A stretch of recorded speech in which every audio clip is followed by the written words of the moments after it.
Right now, inside every wall of your home, there are wires carrying 120 volts of alternating current within inches of the insulation, the wood framing, and the drywall surrounding them. Most homeowners have never looked at these wires. Most people have never opened an outlet or a switch box. And almost nobody can explain why there are 3 wires inside every cable when logically electricity only needs 2. One to send current and one to return it. The third wire is the one that saves your life when the first 2 fail. In this video, we are going to open every part of your home electrical system and explain exactly what is happening inside. We will cover what each wire does, what every color means, how a standard outlet is wired, how a 240-volt circuit supplies your dryer and air conditioner, how a light switch actually controls current, and the 5 wiring mistakes that cause house fires and electrocutions every year. By the end of this video, you will understand every wire in your home completely. Let us begin. Every standard residential cable in your home contains 3 conductors: a black wire, a white wire, and a bare copper wire. Each one has a completely different job, and confusing any 2 of them creates a potentially fatal wiring error. The black wire is the hot wire. It carries the full 120-volt supply from the panel to the outlets, switch, or fixture. This is the energized conductor. It is always at voltage with respect to earth, even when no appliance is connected and no current is flowing. Touching the black wire while standing on the ground, or touching any earth's surface, will complete a circuit through your body and cause electric shock. The black wire is the wire that kills. The white wire is the neutral wire. It carries the return current from the outlet back to the panel, and from there back to the utility transformer outside your home. The white wire is connected to earth at the main service panel and is maintained at 0 volts under normal conditions. But neutral is not unconditionally safe. A loose connection, a broken neutral, or a reversed polarity error can raise the white wire above 0 volts and make it dangerous. The bare copper wire is the ground wire. It is the safety wire. Under normal operation, it carries absolutely no current. It sits idle inside the wall waiting. Its only job is to provide an emergency path for fault current if the black wire inside an appliance breaks and touches the metal chassis. In such a condition, fault current flows from the appliance chassis through the bare copper wire back to the panel, where it trips the circuit breaker. This happens in milliseconds. Without the bare copper wire, that fault current would have no path to the panel. The circuit breaker would not trip, and the metal chassis of every appliance on that circuit would sit at 120 volts, waiting for someone to touch it. 3 wires, 3 completely different functions. None of them are interchangeable. Now let us look at how these 3 wires are identified throughout your home. Wire colors in residential and commercial electrical systems follow a standardized code.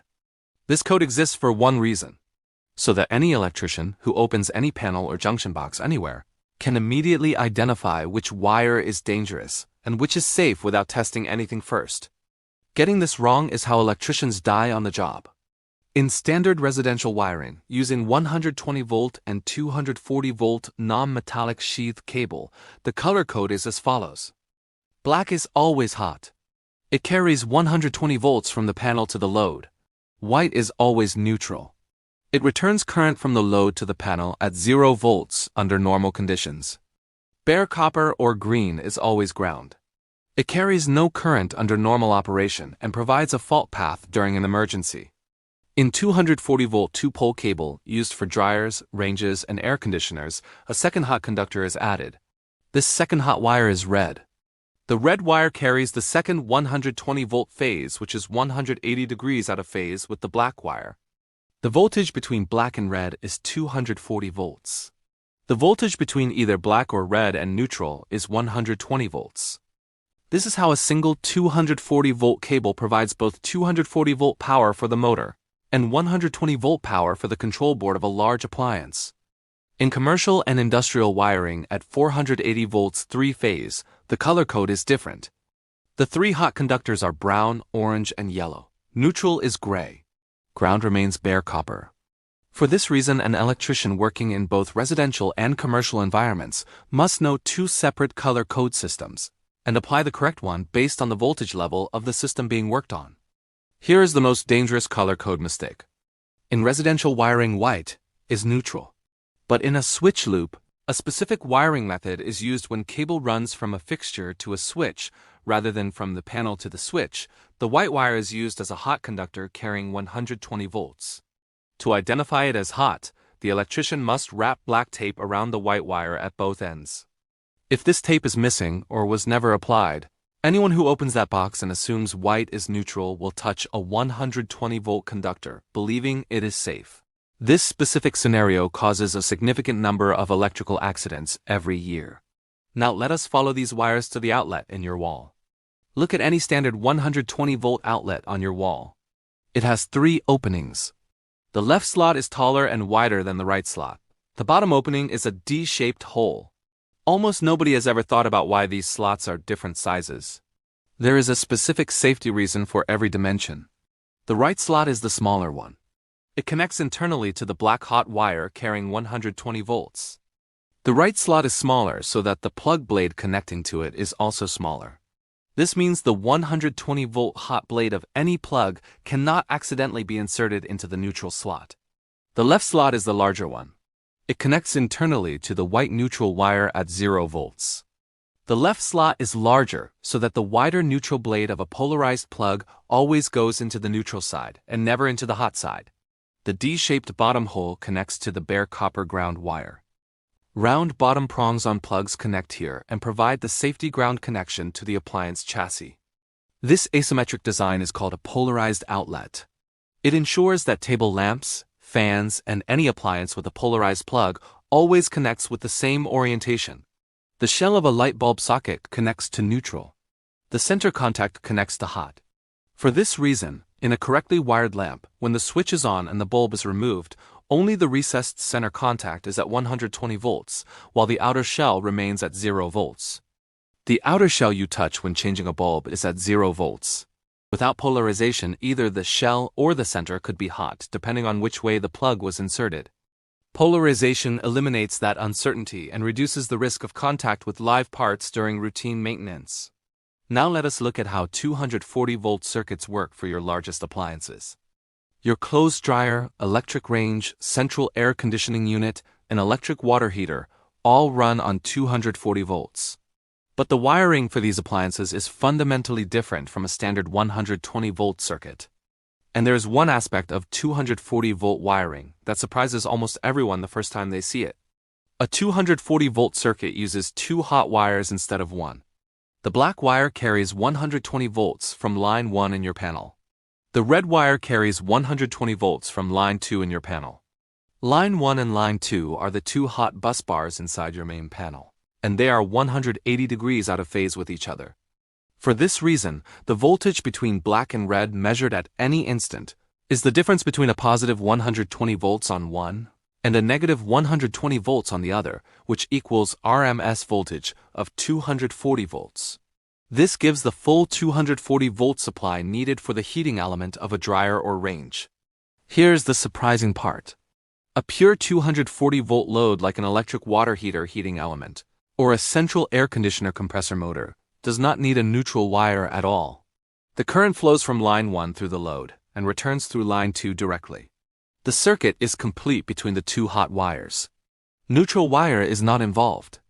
For this reason, older 240-volt circuits for pure resistive loads were wired with only 2 conductors and a ground. No white wire, no neutral. But most modern 240-volt appliances like dryers and electric ranges also have 120-volt components. A dryer has a motor, a timer, a control board, and an interior light that all run on 120 volts. An electric range has digital controls, a clock, and convenience outlets that need 120 volts. For this reason, modern 240-volt appliance circuits use 4 conductors: black hot wire, red hot wire, white neutral wire, and bare copper ground wire. The 240-volt heating elements connect between black and red. The 120-volt components connect between either black or red and neutral. One cable supplies both voltage levels to the same appliance simultaneously. Now let us look at one of the most misunderstood wiring configurations in residential electrical systems. Most people believe a light switch simply breaks the circuit when you turn it off. This is correct. But most people believe the switch breaks the neutral wire. This is completely wrong. And wiring a switch in the neutral wire instead of the hot wire is one of the most dangerous mistakes in residential electrical work. A correctly wired light switch always interrupts the hot black wire only. The cable runs from the panel to the switch first, carrying both hot and neutral. At the switch, the hot black wire connects to one terminal of the switch. The other terminal of the switch connects to a second black wire that continues to the light fixture. When the switch is open, the hot wire is interrupted. No voltage reaches the light fixture. The fixture is completely de-energized on both the hot and neutral sides. When the switch is closed, the hot wire is connected through to the fixture. Voltage appears at the fixture. Current flows from the panel through the switch, through the fixture, and back through the neutral to the panel. The light turns on. Now consider what happens if someone wires the switch in the neutral wire instead of the hot wire. The switch opens, the neutral wire is interrupted. The light goes out because the circuit is broken. So far, it appears to work correctly. But the black hot wire is still connected directly to the light fixture. The fixture is at 120 volts even though it is not lit. Anyone who removes the light bulb to replace it and touches the center contact of the socket receives a full 120-volt shock from a fixture that appeared to be safely switched off. This is why electrical codes worldwide require switches to interrupt the hot wire only, never the neutral wire. The switch must remove the voltage source from the fixture. Removing only the return path leaves the voltage trapped at the fixture, exactly as disconnecting neutral at an appliance does. And now let us look at the 5 wiring mistakes that most commonly cause fires and electrocutions in residential buildings. These 5 mistakes are responsible for the majority of electrical fires and electrocutions in residential buildings. Every one of them is invisible once the wall is closed. Every one of them can exist in a home for years before causing a fatality. The first mistake is reversed polarity. Hot and neutral are connected backwards at the outlet. The outlet still appears to work, and many appliances operate normally. But in a lamp plugged into that reversed polarity outlet, the threaded socket shell can be energized at 120 volts. The narrow slot that should be hot is connected to neutral. The wide slot that should be neutral is connected to hot. This is undetectable without a simple plug-in outlet tester that costs less than $5. Every homeowner should own one. The second mistake is a missing or disconnected ground wire. The outlet appears complete with 3 slots. Appliances work normally. But if a fault develops inside any appliance connected to that outlet, the fault current has no path to the panel. The circuit breaker does not trip. The metal chassis of the appliance sits at 120 volts. A person touching it while standing on earth receives the full shock that the ground wire was supposed to divert safely to the panel. The third mistake is overloaded wiring. A 15-ampere circuit protected by a 15-ampere breaker uses wire rated for 15 amperes. Someone replaces the breaker with a 20-ampere breaker to stop it from tripping. Now 20 amperes can flow continuously through wire rated for only 15 amperes. The wire overheats. The insulation melts. The wire arcs against the wood framing inside the wall. The fire starts inside the wall where nobody sees it for hours. The fourth mistake is loose connections at outlets and junction boxes. A wire that is not fully tightened under its terminal screw carries current through a high-resistance contact point. This contact point heats up with every ampere that flows through it.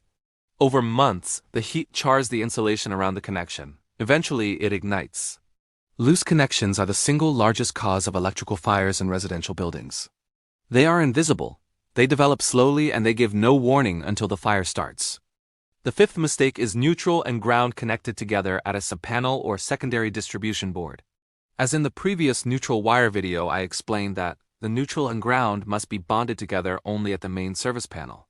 Connecting them again at a subpanel creates a parallel return path through the ground wire. Neutral current flows through the ground wire back to the panel. Every metal surface connected to ground in that subpanel area becomes energized with return current. Anyone touching a supposedly grounded metal enclosure receives a shock from what they assumed was a safe earth connection. Let us close with the complete picture in 60 seconds. Every residential cable has 3 wires. Black hot wire carries 120 volts to the load. White neutral wire returns current from the load at 0 volts under normal conditions. Bare copper ground wire carries no current under normal operation and diverts fault current to the panel in milliseconds during a fault to trip the circuit breaker before anyone is harmed. Wire colors are a safety system. Black is hot wire. White is neutral wire. Bare copper or green is ground wire. Red is the second hot conductor in 240-volt circuits. In commercial 480-volt three-phase systems, the colors change to brown, orange, and yellow for hot wire and gray for neutral wire. In switch loops, the white wire is sometimes used as a hot conductor and must be marked with black tape at both ends. Standard 120-volt outlets have asymmetric slots to ensure polarized plugs always connect in the same orientation. The smaller right slot is hot, the larger left slot is neutral. The D-shaped bottom hole is ground. This polarization ensures the outer shell of a light socket is always neutral and safe to touch. 240-volt circuits use two hot wires, black from line 1 and red from line 2. Pure 240-volt loads need no neutral. Appliances with both 240-volt and 120-volt components use 4 conductors including neutral. Switches must always interrupt the hot wire. Never neutral wire. A switch in the neutral wire leaves full voltage at the fixture while it appears switched off. Remember this one thing. Every wire in your electrical system has a specific color for a specific reason. Black means danger, white means return path. Bare copper means safety backup. Anytime you see a wire connected to the wrong terminal by color, you are looking at a wiring error that has already made your home less safe. Learn the colors, trust the colors, and never assume the colors are correct without verifying them first. If you are curious to learn why things are the way they are, subscribe to Zenthal Code and keep discovering.